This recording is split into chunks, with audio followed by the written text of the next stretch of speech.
முதல் வாசகம். பெரிய போராட்டத்தையே மன உறுதியோடு ஏற்றுக்கொண்டீர்கள். எனவே எதிர்நோக்கை இழந்து விடாதீர். எபிரேயருக்கு எழுதப்பட்ட திருமுகத்திலிருந்து வாசகம். அதிகாரம் 10 இறைவசனங்கள் 32 முதல் 39 முடிய. சகோதரர் சகோதரிகளே, முன்னைய நாள்களை நினைவு கூறுங்கள். நீங்கள் ஒளி பெற்ற பின் உங்களுக்கு நேரிட்ட துன்பம் நிறைந்த போராட்டத்தை மன உறுதியோடு ஏற்றுக்கொண்டீர்கள். சில வேளைகளில் நீங்கள் இகழ்ச்சிக்கும் வேதனைக்கும் ஆளாகி வேடிக்கை பொருளானீர்கள். வேறு சில வேளைகளில் இந்நிலைக்கு ஆளானோரின் துன்பங்களில் பங்கு பெற்றீர்கள். கைதிகளுக்கு பரிவிரக்கம் காட்டினீர்கள். உங்கள் உடைமைகள் பறிமுதல் செய்யப்பட்ட போதும் மகிழ்ச்சியுடன் ஏற்றுக்கொண்டீர்கள். ஏனெனில் சிறந்த நிலையான உடைமைகள் உங்களுக்கு உள்ளன என்பதை அறிவீர்கள். உங்களிடம் இருக்கும் துணிவை கைவிட்டு விடாதீர்கள். இதற்கு மிகுந்த கைமாறு உண்டு. கடவுளின் திருவுளத்தை நிறைவேற்றி அவர் வாக்களித்ததை நீங்கள் பெற்றுக்கொள்ள உங்களுக்கு மன உறுதி தேவை. இன்னும் மிக மிக குறுகிய காலமே இருக்கிறது. வர இருக்கிறவர் வந்து விடுவார். காலம் தாழ்த்த மாட்டார். நேர்மையுடன் நடக்கும் என் அடியார் நம்பிக்கையினால் வாழ்வு அடைவார். எவராவது பின்வாங்கிச் செல்வார் என்றால் அவரில் நான் மகிழ்ச்சியுறேன். நாமோ பின்வாங்கிச் சென்று அழியுறுவோர் அல்ல, மாறாக நம்பிக்கையையும் வாழ்வையும் காத்து கொள்வோராவோம். இது ஆண்டவரின் அருள்வாக்கு. இறைவா, உமக்கு நன்றி.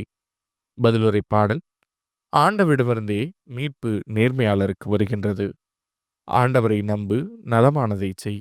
நாட்டிலேயே குடியிரு, நம்பத்தக்கவராய் வாழ். ஆண்டவரிலேயே மகிழ்ச்சி கொள். உன் உள்ளத்து விருப்பங்களை அவர் நிறைவேற்றுவார்.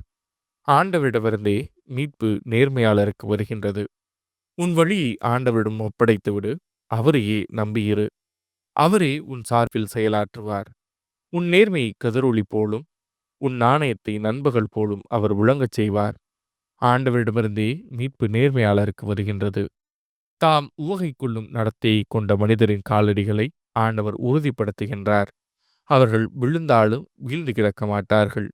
ஆண்டவர் அவர்களை தம் கையால் தூக்கி நிறுத்துவார். ஆண்டவரிடமிருந்தே மீட்பு நேர்மையாளருக்கு வருகின்றது. நேர்மையாளருக்கு மீட்பு ஆண்டவரிடமிருந்து வருகின்றது. நெருக்கடியான நேரத்தில் அவர்களுக்கு வலிமையும் அவரே. ஆண்டவர் துணை நின்று அவர்களை விடுவிக்கின்றார். பொல்லாரிடமிருந்து அவர்களை விடுவிக்கின்றார். அவரிடம் அடைக்கலம் புகுந்ததால் அவர்களை மீட்கின்றார்.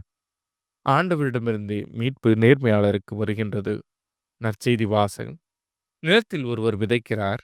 அவருக்கு தெரியாமல் விதை முளைத்து வளர்கின்றது. மார்க் எழுதிய தூய நற்செய்தியிலிருந்து வாசகம். அதிகாரம் 4 இறைவசனங்கள் 26 முதல் 34 முடிய. அக்காலத்தில் இயேசு கூட்டத்தை நோக்கி, இறையாட்சியை பின்வரும் நிகழ்ச்சிக்கு ஒப்பிடலாம். நிலத்தில் ஒருவர் விதைக்கிறார். அவர் எதுவும் செய்யாமலே நாள்கள் நகர்ந்து செல்கின்றன. அவருக்கு தெரியாமல் விதை முளைத்து வளர்கிறது. முதலில் தளிர், பின்பு கதிர், அதன் பின் கதிர் நிறைய தானியம் என்று நிலம் தானாகவே விளைச்சல் அளிக்கிறது. பயிர் விளைந்ததும் அவர் அரிவாளோடு புறப்படுகிறார். ஏனெனில் அறுவடை காலம் வந்துவிட்டது என்று கூறினார். மேலும் அவர், இறையாட்சியை எதற்கு ஒப்பிடலாம்? அல்லது எந்த உவமையால் அதை எடுத்துச் சொல்லலாம்? அது கடுகு விதைக்கு ஒப்பாகும். அது நிலத்தில் விதைக்கப்படும் பொழுது உலகில் உள்ள எல்லா விதைகளையும் விடச் சிறியது. அது விதைக்கப்பட்ட பின் முளைத்தெழுந்து எல்லா செடிகளையும் விட பெரிதாகி வானத்து பறவைகள் அதன் நிழலில் தங்கக்கூடிய அளவுக்கு பெருங்கிளைகள் விடும் என்று கூறினார். அவர்களது கேட்டறியும் திறமைக்கு ஏற்ப அவர் இத்தகைய பல உவமைகளால் இறை வார்த்தையை அவர்களுக்கு எடுத்துரைத்து வந்தார். உவமைகள் இன்றி அவர் அவர்களோடு பேசவில்லை. ஆனால் தனியாக இருந்தபோது தம் சீடருக்கு அனைத்தையும் விளக்கிச் சொன்னார். இது ஆண்டவரின் அருள்வாக்கு. கிறிஸ்துவே உமக்கு புகழ்.